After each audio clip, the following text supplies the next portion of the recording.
இந்த அதிமுக பிஜேபி இவங்கெல்லாம் ஒரு கூட்டணியில் இருக்கிறாங்க. அரசியல் எதிரியா திமுக சொல்றாரு. ஆனா காமராஜருக்கு அவர் பேச தெரியல அப்படிங்கறதெல்லாம் பேச தெரியலன்னா பேச தெரியலன்னு சொல்ல முடியும். உன்னைக்கு சொல்றேன், அவங்க இப்ப எந்த இடத்துலயும் அண்ணாமலை பத்தியோ கட்சியை பத்தி பிஜேபி பத்தியோ வந்து அவதூறா பேசுறதும் கிடையாது.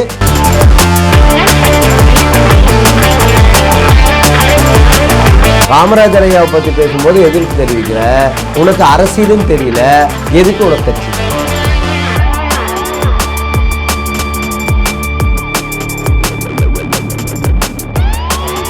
வணக்கம். இன்றைய நமது சிறப்பு விருந்தினர் சான்றோர் மக்கள் கழகத்தின் நிறுவன தலைவர் சதா நாடார் அவர்கள். வணக்கம் சார். வணக்கம் சார். கடைசியாக கொடுத்த பேட்டியில் சொல்லியிருந்தீங்க, தமிழக வெற்றி கழகத்தின் விஜய் பொது வெளியிலே வரமாட்டேங்கிறாரு, போராட்டமே நடத்த மாட்டேங்கிறாரு, மக்களோட மக்களாக கலந்துக்கவே மாட்டேங்கிறாரு அப்படின்னு நீங்கள் பேசியிருந்தீங்க. அதிரடியாக முதல் முறையாக அஜித்குமார் மரணத்துக்காக நீதி கேட்டு பொது வெளிக்கு வந்து போராட்டம் நடத்திட்டார். இதை எப்படி பார்க்குறீங்க? ஆரம்பித்து 3 நிமிஷத்தில் போராட்டமே 11 மணிக்கே முடிஞ்சிருச்சு. ஆரம்பித்ததே 10 மணிக்கு. அந்த போராட்டத்தில் எப்படி என்ன ஒரு தீர்க்கமான ஒரு முடிவு செய்யப்பட்டது, எந்த அளவுக்கு இந்த அரசுக்கு செவிசாய்க்கும் அளவுக்கு இவங்க தீர்மானம் நிறைவேற்றப்பட்டது, எப்பேற்பட்ட இந்த போராட்டத்தை முன்னெடுத்தாங்கிறது நீங்கள் பார்த்துருந்தீங்க. இவர் என்ன சொல்கிறார், சிஎம் சார் அஜித்குமாருக்கு மன்னிப்பு கேட்ட நீங்கள், சாரி கேட்ட நீங்கள், அந்த 24 பேருக்கு ஏன் சாரி கேட்கல, தயவு செஞ்சு கேட்டுருங்க அப்படிங்கிறாரு. ஆனால் பதாகையில் சாரி வேண்டாம் நீதி வேண்டும் இருக்கு. அப்போது யார் எழுதி கொடுத்து எந்த அடிப்படையில் இந்த 3 நிமிஷம், வெறும் 3 நிமிஷம் பேசினாருங்க, பெருசாலாம் பேசலை. ஒரு கட்சியோட தலைவர், ஒரு நிறுவன தலைவர், ஒரு நீங்கள் சொன்ன மாதிரி தொண்டர்கள் அதிகப்படியாக இருக்கிற ஒரு கட்சி ஒரு தலைவர், ஒரு நடிகர் எப்படி பேசணும், இன்னும் 1 மணி நேரம் அந்த ஸ்பீச் எடுத்து போட்டிருக்கணும், பண்ணியிருக்கணும், இந்த மக்களுக்கான பிரச்சனைக்கு துணை நின்றுருக்கணும். அந்த அறப்போராட்டங்கிற பேரில் அந்த பொது சொத்தை சேதப்படுத்திக்கிட்டு மரத்தில் ஏறிக்கிட்டும் பொது சொத்தை சேதப்படுத்திக்கிட்டோம். 3 நிமிஷங்க இந்த ஆள் பேசுகிற ஒரு 3 வார்த்தைக்காக 3 விஷயம். என்ன சொல்கிறார், 24 பேர்த்துக்கு நீங்கள் சாரி கேட்டீங்களா, 24 பேருக்கு நீங்கள் ஏன் சாரி கேட்கல, இதுக்கு தான் இந்த போராட்டமா? நீதி வேண்டாமா? நீதி வேணும்னு சொல்லி போராட்டம் பண்ணியிருக்கணும். அதே சமயத்தில் அழுத்தம் திருத்தமாக அங்கே இருக்கிறவங்க யாருங்க சரியான முறையில் இந்த அறப்போராட்டத்தை நடத்தினது சொல்லுங்க பாப்பா. அந்த போராட்டம் மிகப்பெரிய ஒரு தோல்வி. சரிங்களா? இந்த பொது சொத்துக்கு தான் இப்போ பிளவு ஏற்படுச்ச ஒழிய மற்றபடி இந்த அரசுக்கு செலவு தான், மற்றபடி வேறு எதுவுமே நடக்கலை. அவர் 3 நிமிஷத்தில் பேசின விஷயங்கள் இது ஒன்று. 24 பேர்த்துக்கு நீதி கொடுத்தீங்களான்னு கேட்டார், என்ன சாரி கேட்டீங்களான்னு கேட்டார். நான் கேட்குறேன், நீங்கள் ஒரு மாநாடு நடத்துறீங்க, அந்த மாநாட்டில் 7 பேர் வந்து இறந்து போனாங்க, அந்த 7 பேர்த்துக்கு நீங்கள் நிவாரணம் வழங்கலைங்களா? இல்லை ஒரு ஃபங்க்ஷன் நடத்தும் போது அவர்களுக்கு அந்த ஃபோட்டோவில் வச்சு அவர் ஒரு மலர்தூவி ஒரு மரியாதை செலுத்தியிருக்கீங்களா? உன் கட்சி தொண்டன் தானே, உன் கட்சியை உங்களை பார்க்கத்தானே அவர் வந்தாங்க. அந்த பசங்களும் எவ்வளோ ஆர்வமாக வந்திருப்பாங்க, அவங்களோட வீட்டில் எவ்வளோ கனவுகள் இருந்திருக்கும். அப்படி இருக்கும்போது அந்த ஏதாவது ஒரு அரங்கத்துக்கு அந்த 7 பேர் இறந்தவங்களோட பேர் வச்சு இப்படி வந்து என்னோட கட்சி தொண்டை இறந்துட்டான்னு சொல்லி ஏதாவது ஒரு நிவாரணமோ ஆறுதலாகவோ நீங்கள் நேரில் போய் பார்த்தீங்களா? கிடையாது. அப்படி இருக்கும்போது 24 பேர்த்துக்கு சாரி கேட்க வந்த நீங்கள் ஒரு விஷயத்தை புரிஞ்சுக்கணும். நீதி வேண்டும், உடனடியாக நீங்கள் கோர்ட்டில் வந்து நீதிமன்றம் வந்து உடனடியாக நடவடிக்கை எடுக்கணும்னு பேசியிருந்தால் அது வேற. அதெல்லாம் விட்டுட்டு அஜித்குமார் அழுத்தமாக சொல்கிறது, அஜித்குமாருக்கு எங்கள் தலைவர் தான் பாதுகாப்பாக நிற்க போகிறாருன்னு ராஜமோகன் பேசினதாக இருக்கட்டும். எதுல அரசியல் பண்ணுறீங்க? அவர் எங்கேயோ கார் ஓட்டிகிட்டு இருக்காரு. அஜித்குமாருங்கிறவர் அவர் எதை வச்சு சொல்கிறாங்களோ புரிஞ்சுக்கணும், அதுவும் தவறு. அதே சமயத்தில் மக்களுக்காக களத்தில் நிற்கின்ற எண்ணற்ற போராளிகள் இருக்கிறாங்க. இவர் பண்ணின போராட்டம் மிகப்பெரிய அளவில் வெற்றி அடைஞ்சதான்னா அது கிடையாது. இந்த பொது சொத்தை சேதப்படுத்திக்கிட்டு சும்மா வந்து ஒரு 3 நிமிஷம் பேசி கடந்து போயிட்டார். சினிமாவிலிருந்து ஒரு நடிகர் அரசியலுக்கு வந்திருக்காரு, பொதுவெளிக்கே வர மாட்டேங்கிறாரு, மக்களோட மக்களா போராட்டத்திலே கலந்து கொள்ள மாட்டேங்கிறாரு அப்படின்னு நீங்க விமர்சனம் பண்ணிக்கிட்டே பொதுவெளிக்கு வந்துட்டாரு, போராட்டம் நடத்திட்டாரு. ஆனா அவர் தலையை இப்படி சீவிட்டாரு, தலை சீவாம வந்துட்டாரு, பவுடர் அடிக்காம வந்துட்டாரு, அவர் பேச தெரியல அப்படிங்கறதெல்லாம் பேச தெரியலன்னா பேச தெரியலன்னு சொல்ல முடியும். 3 நிமிஷம் வரவே மாட்டாரு, வரவே இல்லை விமர்சனம் பண்ணி சொன்னீங்க. வந்து 3 நிமிஷம் பேசிட்டாரு. ஒரு பானை சோத்துக்கு ஒரு சோறு பதம்ங்கிற மாதிரி 3 நிமிஷம் என்ன பேசினாரு. மக்கள் பொது வழியில பேசும்பொழுது நீதி கேட்கல, சாரி கேட்க, நிவாரணம் கேட்கிறாரு, சாரி கேட்க சொன்னார். வேற ஒண்ணுமே கேட்க சொல்ல, சாரி கேட்க சொல்றாரு. அஜித் குமாருக்கேன்னு சொல்ல அந்த ராஜமோகன் பேசுறது, எங்க போய் விஜய் அஜித்தை பத்தி பேசுறது, இந்த மாதிரி சினிமா டயலாக பேசி போட்டு அந்த 11 மணிக்குள்ள அந்த ஆர்ப்பாட்டமே முடிஞ்சிருச்சு. அதனால எந்த இந்த மக்களுக்கான பிரச்சனைகளுக்கு குரல் கொடுத்தாருன்னா கிடையாது. பனையூர்ல இருந்து வெளியே வந்தவரு சரி ஆர்ப்பாட்டம் நடந்துச்சு, அனைத்து தலைவர்களுமே அழைத்து பத்திரிகையாளரை சந்திப்பாங்களா சந்திக்க மாட்டாங்களா? ஏன் சந்திக்கல? ஆர்ப்பாட்டமே முடிஞ்சதுக்கு அப்புறம் ஏன் நம்ம மேடையில பேசிட்டேமே அவர் ஏங்க இன்னைக்கு வரைக்கும் அவர் கட்சி ஆரம்பிச்சு 2 ஆண்டு காலம் ஆகிவிட்டது. இது வரைக்கும் பத்திரிகையாளர் சந்திப்பு வச்சு மக்களுக்கான பிரச்சனைகளை தீர்மானங்களாவோ ஒரு பேட்டிகள்லையோ அவர் கண்டனத்தவோ இது வரைக்கும் தெரிவித்திருக்கிறாரா? ஏன் பத்திரிகையாளர் சந்திக்கவே மாட்டேங்கிறாரு கேட்கிறேன். நீங்க தான் ஏன் மக்கள் பிரச்சனைக்கு ஏன் போராட்டமே நடத்த மாட்டேங்கிறாருன்னு கேட்டீங்க. நடத்திட்டாரு, அந்த போராட்டாரு. இப்ப என்ன சொல்றீங்க? போராட்டம் நடத்துறதுக்கு அப்புறம் மக்களோட மக்கள் பிரச்சனைக்கு களத்துல குதிச்சதுக்கு அப்புறம் இப்ப என்ன கேக்குறீங்க? ஏன் பத்திரிகையாளர் சந்திக்க மாட்டேங்கிறான்னு சந்திச்சதுக்கு அப்புறம் இல்ல ஒழுங்கா பவுடர் அடிச்சுட்டு வரல, அதெல்லாம் கிடையாதுங்க. இல்ல அவரு பேசவே தெரியலன்னு ஏதாவது ஒரு குறை கண்டுபிடிச்சிட்டே இருப்பீங்க. கிடையாதுங்க. ஆக்கப்பூர்வமா டார்கெட் பண்றீங்க. நான் என்ன ஆக்கப்பூர்வமா என்ன செஞ்சார்? சரி அதெல்லாம் விடுங்க. இந்த போராட்டம் பண்ணார்ல, அதுல எந்த மாதிரி தீர்மானங்கள் நிறைவேற்றப்பட்டது? இந்த போராட்டம் வெற்றி அடைந்ததான்னு சொல்லுங்க பாப்போம். போராட்டம் வெற்றி அடையணுமா? வெற்றி அடையணுங்க. என்னடா அந்த முடிவை யார் போராட்டம் வெற்றி தோல்விங்கிற முடிவை யார்? ஒரே விஷயம், இந்த சரி யார் அறிவிக்கணும்? இப்போ மக்களுக்கு எப்படி போய் சேர்ந்துருக்கணும்? அஜித் குமார் அவர்களுக்கு நீதி கேட்டு போராட்டம் பண்ணிய விஜய் அவர்கள் உடனடியாக நீதிமன்றம் நடவடிக்கை எடுத்து உடனடியாக இந்த தீர்ப்பை வழங்கணும்னு சொல்லி கோஷங்கள் போட்டிருந்தாலோ, மற்றபடி ஒரு தீர்மானம் நிறைவேற்றப்பட்டு அறிக்கையை கொடுத்திருந்தாலோ, இல்லை பத்திரிகையாளர் சந்திப்பு வச்சு அந்த பேட்டியின் வாயிலாக இந்த மாதிரி எங்களுக்கு அதுக்கான ஆர்ப்பாட்டம் தான் இது வந்து கண்டிப்பா இது தீர்ப்பை ஏற்படுத்தணும் அப்படின்னு சொல்லியிருந்தாலும் நாங்கள் ஏற்றிருப்போம். நான் கேட்கிறேன், விஜய் அடிச்சு பெரிய ஆள் ஆகணும்னு நினைக்கிறீங்களா? எதுக்கு விஜய் அடிச்சா பெரிய ஆள் ஆயிடுவாங்களா? ஏங்க அரசியல்ல 80க்கும் மேற்பட்ட போராட்டம் பண்ண நான் புரியுதுங்களா? இன்னைக்கும் சொல்ற ஆக்கப்பூர்வமா 40க்கும் மேற்பட்ட போராட்ட வழக்குகளை மேல் இருக்கு, இல்லைன்னு சொல்லல. ஆனா விஜய் அவர்களை அடிச்சுதான் பெரிய ஆள் ஆகுங்கிற அவசியம் எங்களுக்கு கிடையாது. அவங்க உங்களுக்கு விஜய் டார்கெட் பண்றீங்க. ஏங்க விஜய் எல்லாம் டார்கெட்லாம் நாங்க பண்ணலைங்க. ஜோக்கர் மெட்டீரியலா ஒரு நிமிஷம் இருக்கு, அவங்க கூட இருக்கிற ரசிகர்கள் இருக்காங்கன்னு சொல்லுங்க, ஏத்துக்கிற தொண்டர்கள் சொல்லாதீங்க. அது ரசிகர்கள் தான் தொண்டரா மாறுறாங்க. ஓட்டு இல்லாதவன் தான் இருக்கிறான். 100க்கு 70% மேல ஓட்டு இல்லாதவன் தான் அவங்க கட்சியில இருக்கிறான். இன்னும் ஆதவர்ஜுனா, இந்த ராஜமோகன், இந்த ரமேஷ், புஷியானது இவங்களே சேர்ந்து கடந்த காலத்துல இப்ப ஆரம்பிச்ச 2 வருஷத்துல இப்ப ட்ரோல் மெட்டீரியல் ஆயிட்டாரு விஜய் அவர்கள். 25 வருஷமா கட்டி காப்பாத்த நான் உச்சத்தில் இருக்கிற நடிகர்னு சொல்லிட்டு வந்த விஜய் அவர்கள் இன்னைக்கு கடந்த 2 வருஷத்துல ட்ரோல் மெட்டீரியல் ஆயிட்டாரு. இன்னும் 6 மாசம் எலெக்ஷன் வர்றதுக்கு முன்னாடியே அவர் முழுவதுமாக அந்த கட்சியை வந்து ஒரு ட்ரோல் மெட்டீரியலாகவும் ஒரு ஜோக்கராகவும் பார்க்கப்படுவார் விஜய் அவர்கள். தமிழக வெற்றி கழகத்தையும் விஜயையும் ட்ரோல் மெட்டீரியல் ஆக்குறதும் மாத்துறதும் சதா நாடார் தானா? சதா நாடார் இல்ல, அவங்க கூட இருக்கிற நிர்வாகிகள் அப்படி ஒரு எந்த இடத்துலயும் புரிதல் இல்லாம, அரசியல் தெரியாம, நாகரிகம் தெரியாம இருக்கின்ற புஷி ஆனந்த், ஆதவர்ஜுனா அரசு கொலைன்னு பேசுறாரு. இதே மேடையில அரசு கொலைகள் அப்படிங்கிறாரு, கோபத்துல பேசுறாரு, உணர்ச்சி வசப்பட்டு பேசுறாரு, பேச தெரியாம பேச தெரியாம சினிமா டயலாக் பேசினா தப்பு, சதாநாதர் பேசினா ரைட்டா? இங்க சினிமா பேசினா தப்பு, சதாநாதர் பேசினா ரைட்டா?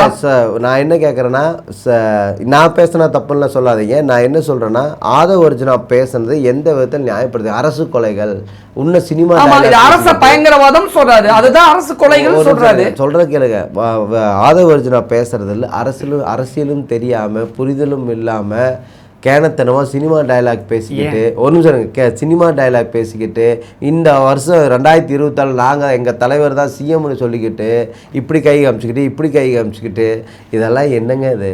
அரசியலில் ஒரு கட்சியை தொடங்கியிருக்கீங்க. இன்னைக்கு வரைக்கும் ஏதாவது அதிமுக இருந்தோ திமுக இருந்தோ ஒரு எக்ஸ்எம்எல்ஏ போய் இப்போ தாவேக்கால இணைஞ்சிட்டாங்கன்னு நீங்கள் சொல்லுங்க பாப்போம். நீங்கள் வேணால் தமிழக வெற்றி கழகத்தை போய் பாடம் எடுக்கிறீங்களா? பாடம் நடத்துற பாடம் பேசுங்க, அப்படி பேசுங்கன்னு சொல்லுங்க. அது ஒரு கட்சியே கிடையாது. பண்றீங்க. இல்ல அது ஒரு கட்சியே கிடையாது. ஏதோ ஒரு ஷூட்டிங் நடத்துனாங்க. அந்த ஷூட்டிங்ல ஒரு ட்ரீசர் மாதிரி ஒரு போராட்டம் பண்ணியிருக்காங்க. 3 நிமிஷம் பேசிட்டு போயிருக்காரு தலைவர், எழுதி கொடுத்து. சரி, காமராஜர் ஐயா அவர்கள் இன்னைக்கு காமராஜர் ஐயா அவர்கள் இழிவுபடுத்தி திருச்சி சிவா பேசினார்ல, அரசியல் எதிரி யாரு? திமுக. ஏன் காமராஜர் ஐயா பேசுறதுக்கு இவர் கண்டனத்தை தெரிவிக்கல?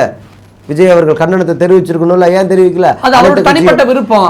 கொள்கை தலைவருங்க, கொள்கை தலைவருங்க, தனிப்பட்ட விருப்பம்ங்க, கொள்கை தலைவருங்க. காமராஜர் அவர்கள் தாவேக்கோட கொள்கை தலைவர். நீங்க எதுக்கு ஒரு அறிக்கையை கொடுக்கல? அப்ப உங்களோட என்ன இருக்கு? உங்களுக்கு எழுதி கொடுத்தா தான் படிக்க தெரியுமா? ஏன் புஷியானது எழுதி கொடுக்காம போயிட்டாரா? பெரியார பிஜேபி முருகன் மாநாட்டுல வந்து அசிங்கப்படுத்தினதா எல்லாரும் விமர்சனம் பண்ணாங்க. சரி, அதுக்கு மட்டும் விஜய் வந்து கண்டனம் தெரிவிச்சிட்டாரா? பண்ணலையே, ஏன்னு கேக்குறேன்.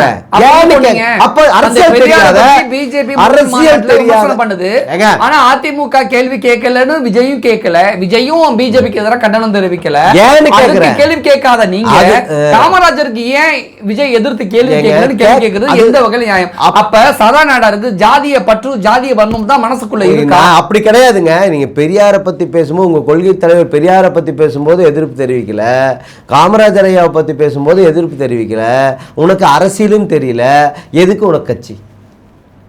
நான் கேட்கறத 2026 பணம் சம்பாதிக்கிறதுக்கு வந்திருக்கீங்களா? 250 கோடி விட்டுட்டு, அதைத்தான் சொல்றேன், 250 கோடி விட்டுட்டு வர்றாருன்னா இங்க ஒரு 1000 கோடி சம்பாதிக்க வர்றாரு, அவ்வளவுதான். 1000 கோடி நீங்க தான் கொடுக்கணும். நான் கொடுக்கணுங்கிற அவசியம் இல்ல. யாரு கொடுப்பாங்கன்னு அவங்களுக்கும் தெரியும். பேச்சுவார்த்தை போயிட்டு இருக்கு. இன்னைக்கு ஒண்ணு இல்ல, அதிமுக கூட பேச்சுவார்த்தை. அதிமுக கூட. ஆமா. அப்ப எடப்பாடி பழனிசாமி விஜய்க்கு 1000 கோடி ரூபாய் கொடுக்க போறாரா? கொடுக்கறாரோ இல்லையோ, நான் என்ன சொல்றேன்னா, அதிமுக எடப்பாடி பழனிசாமி விஜய் விமர்சனிக்க வேண்டாம்னு அவரு சொல்றதும், விஜய் அவர்கள் அதிமுக விமர்சிக்க வேண்டாம்னு சொல்றதும் பார்த்தா கண்டிப்பா பேச்சுவார்த்தை போயிட்டு இருக்கு. இன்னைக்கு சமீப காலமா அவர் எடப்பாடி பழனிசாமி அவர்கள் தேர்தல் பிரச்சாரத்தில் ஈடுபட்டு இருக்காரு. ஈடுபடும் போது கூட என்ன சொல்றாரு? எனக்கு ஒரு மிகப்பெரிய ஒரு கட்சி கூட்டணி வரப்போகுது, காத்திருங்கள்னு சொல்றாரு. அப்போ எந்த கட்சி வரப்போகுது? சிந்திச்சு பாருங்க. எந்த கட்சி இப்போ வந்து களத்துக்கு அவங்க கூட கூட்டணி வைக்க போறாங்க? இப்போ இந்த அதிமுக பிஜேபி இவங்கெல்லாம் ஒரு கூட்டணியில் இருக்கிறாங்க.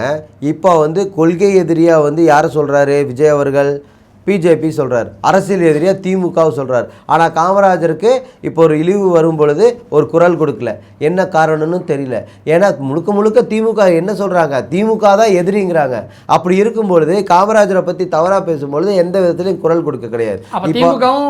தமிழக வெற்றி கழகமும் கூட்டுங்கிறீங்களா? கூட்டு கிடையாது. நான் என்னன்னா எழுதி கொடுக்குற ஆள் கிடையாது, அரசியல் தெரியாது. அது ஒரு முட்டா கூட்டமா இப்போ வாழ்ந்துட்டு வருது. தமிழக வெற்றி கழகத்தை முட்டா கூட்டம் தாங்க. நாடார் சங்கத்தை அவங்க அதெல்லாம் கிடையாதுங்க. எப்படி பேசுவாங்க?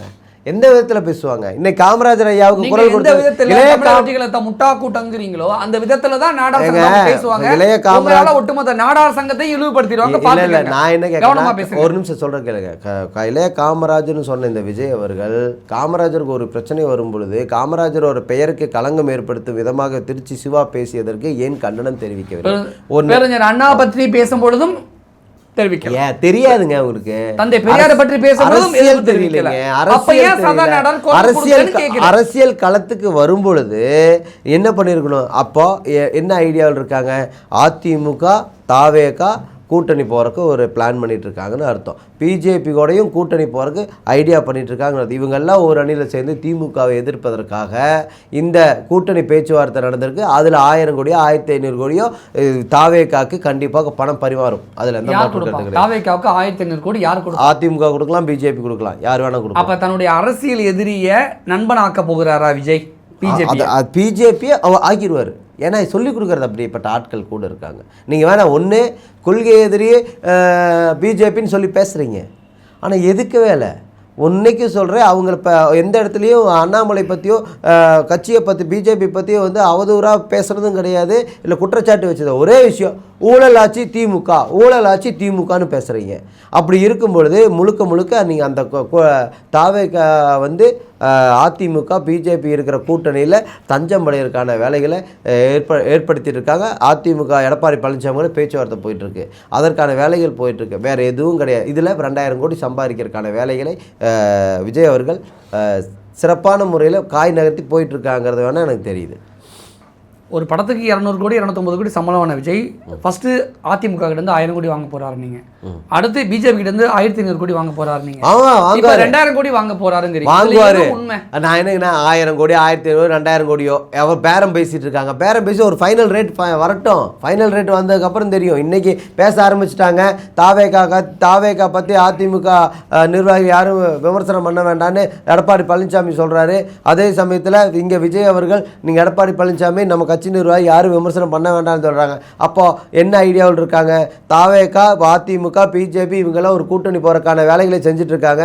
ஆனால் சரி, இப்ப நான் கேட்கிறேன், பிஜேபி, அதிமுக, தாவேகா, விஜய் இவங்கெல்லாம் ஒரே கூட்டணி வச்சா நீங்க ஓட்டு போடுவீங்களா? எதுக்கு போட போறோம்? நாங்க இப்போ நாடார் சமுதாயத்துக்கு யாரு சீட்டு கொடுக்குறாங்களோ அவங்களுக்கு தான் ஓட்டு போடுவோம். சரி, அதே நாடார் சங்கத்துக்கு எடப்பாடி அவர்கள் ஒரு சீட்டு கொடுக்குறாரு, ஓட்டு போடுவீங்களா? அந்த தொகுதியில் நான் ஓட்டு போடுவோம். அந்த தொகுதிக்கு ஓட்டு போடுவோம். அந்த கூட்டணிக்கு போட மாட்டோம். நாங்கள் எங்களோட நிலைப்பாடு துரோகம் பண்ண பார்க்குறீங்களா? கிடையாது, அப்படி கிடையாதுங்க. நாங்கள் அந்த தொகுதியில் இருக்கிற நாடா இப்போவும் சொல்கிறோம், ஆளுங்கட்சி எதிர்கட்சியோ கொங்கு மண்டல பகுதிகளில் நாடார்களுக்கு யார் சீட்டு கொடுக்குறாங்களுக்கு அவங்களுக்கு முன்னுரிமை கொடுத்து அந்த தொகுதியில் வேலை செய்யவும் தயாராக இருக்கின்றோம். அது எந்த மாற்று கருத்தும் அல்ல. அதைத்தான் நாங்கள் இப்போ வரைக்கும் நாங்கள் சொல்லிட்டுருக்கோம். எங்களுக்கு அரசியல் அங்கீகாரம் வேணும்னு சொல்லிட்டு இருக்கோம். இந்த கூட்டணி இந்த மாதிரி பிரிவுகள் ஏற்படும். ஆனால் 2026 தேர்தலில் திராவிட முன்னேற்ற கழகம் கண்டிப்பாக வெற்றி பெறும் என்பது உறுதி. தமிழக வெற்றி கழகத்தின் மீதும் விஜய் மீதும் இருக்கக்கூடிய விமர்சனங்களை பொது வெளியில் முன் வச்சிருக்கீங்க. தமிழக வெற்றி கழகத்தின் தொண்டர்கள் அவர்கள் மீது தவறுகள் இருக்கும் பட்சத்தில் திருத்திக் கொள்வார்கள். அடுத்தடுத்த போராட்டங்களில் தமிழக வெற்றி கழகம் தன்னைத்தானே சரி செய்து கொள்ளும் அப்படிங்கிற நம்பிக்கையோடு நிறைய விஷயம் ஷேர் பண்ணிக்கிட்டீங்க. மிக்க நன்றி.